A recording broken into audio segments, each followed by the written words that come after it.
again, Biedouw Valley, Uitspankraal. This is a through road. You can see the road going on top of the mountain on the other side. This is normally a through road. Out of season, not between April to late August, I would say, is when the river is not crossable at all. Obviously it changes every year with seasons, how much rainfall we get, how much snow melt there is from the mountains on Ceres side.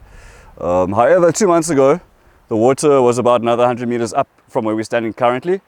And where I'm standing right now is probably about shoulder depth in water about 2 months ago when the flood happened. It was a freak thing every 100 years or so. They said it happened in 1997, but I really don't believe that. On the Biedouw side perhaps, but not the Doring. As you'll see when we get down there, an entire sandbank has shifted when the flood came down. So there is no through road currently. It's going to take us probably about 6 months waiting for the level to drop and get some big machines and try and get the through road to happen again. But yeah, it's a waiting game, unfortunately. This used to be a parking lot picnic area where people could come and have picnics on the riverside. Again, the flood has done quite a bit of damage. There's a beautiful little site in there where we can picnic. There's a little braai spot, a little braai area for the day. And as you can see, it's just been washed away entirely. Again, massive work in progress. But yeah, that's Mother Nature for you, huh?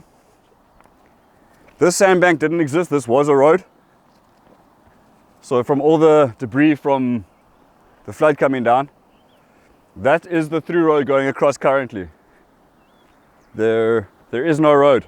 The river levels have dropped quite a lot, so perhaps in a few weeks, perhaps a month, maybe two, can't really tell currently, then yeah, we can start doing some access on that and doing some repairs and making the road viable again.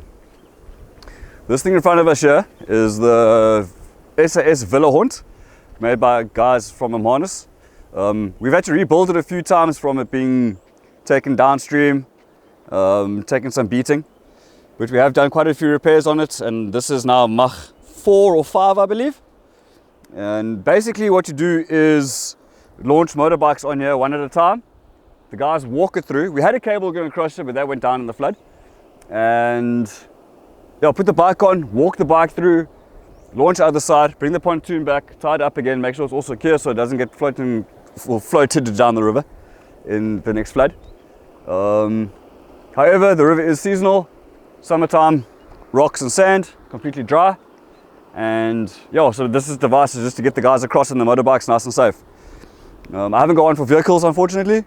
Large vehicles, there's just no way to put it or build it or to hold 3.5 tons as a van would weigh. So yeah, it's only for motorbikes, and then for 4x4s the river is just crossable in season. And this is the Doring River. This is the Doring River. It travels quite a distance, ends up on the coast. Well, it goes into several. It basically ends up in Lutzville. So the confluence is on my property of the two rivers. I've got the Biedouw in the Biedouw Valley, so that's the Biedouw River. And then as we're looking right now, it's probably another 300 meters down where the two rivers meet. Just beyond that last little rapid. That's the confluence of the two rivers, Biedouw and Doring.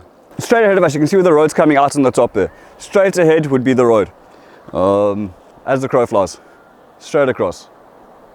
That would be the road. But again, from the flood, the entire sandbank shifted, brought all the trees with it. Bit of a nightmare currently. Yeah, we have some gorgeous sand dunes further to the right, about 500 meters upriver. Big white sand dunes, absolute oasis, stunning. There's kranzes, cliff faces. Baboons can sit and watch you while you're having a picnic. Yeah, just absolutely an insanely beautiful piece of Africa. Bird life as well. Birds, fish, swimming, river rafting, of all sorts. And noisy cats.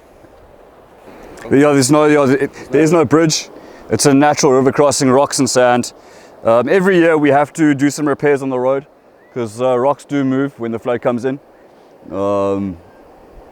Yeah, basically by hand with like crowbars and 10 kg steel poles and just move rocks to try and make it accessible for guys on the 4x4s and the guys on the bikes that don't snap their ankles slipping over rocks.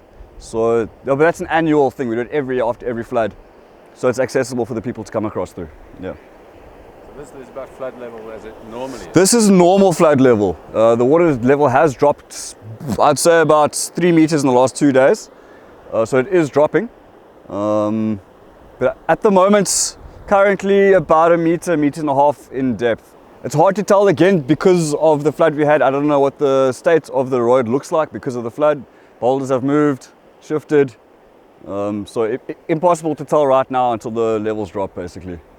Really impossible to tell. It's kind of a public road, but you do all this section, keep it open. We do. Yeah. We do our bit. We do our bit to assist.